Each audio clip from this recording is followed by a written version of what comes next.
چەمچی خوا لە ئاینی زۆرۆئەستریانیزم زەردەشتی لاپەڕە بیست. ئاینی زۆرۆئەستریانیزم یەکێکە لە دێرینترین ئاینەکانی ئاریەکان کە زیاتر لە 2500 ساڵ بەر لە ئێستا لە ئێران سەری هەڵداوە. هەر لەبەر ئەمەشە کە ژمارەی شوێنکەوتوانی کەمە کە دەکاتە نزیکەی 130,000 کەس لەسەر تاپای هەموو جیهان.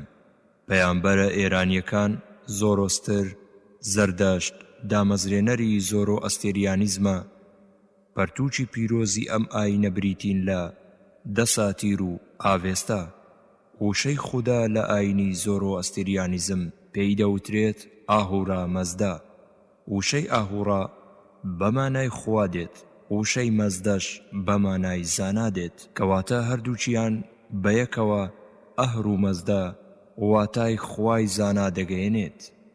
ئاهورا مەزداش جۆرێکە لە جۆرەکانی باوەڕبوون بە تاکێتی خوا و بە یەکتا پەرستی. تایبەتمەندیەکانی خوا بە گوێرەی دەساتیر: یەکەم، خوا تاک و تەنیایە.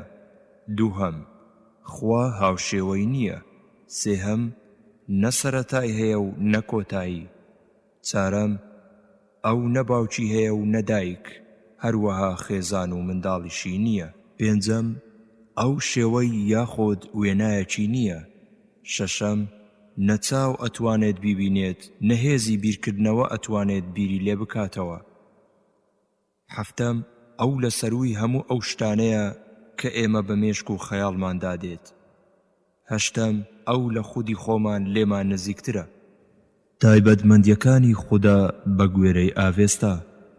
بە گوێرەی ئاڤێستا هەردوو گاتاکان و یەسنا کۆمەڵێک تایبەتمەندی جیاواز ئەدەنە پاڵ ئەهر و مەزدا. لەوانەش یەکەم بەدیهێنەر یەسنا 11:7:31، یەسنا 7:44، یەسنا 11:50، یەسنا 7:51. دووهەم، گەورە و بەتوانا بەهێز یەسنا 11:33، یەسنا 6:48. سێهەم، میهرەبان و دلۆڤان یەسنا 11:33، یەسنا 6:48.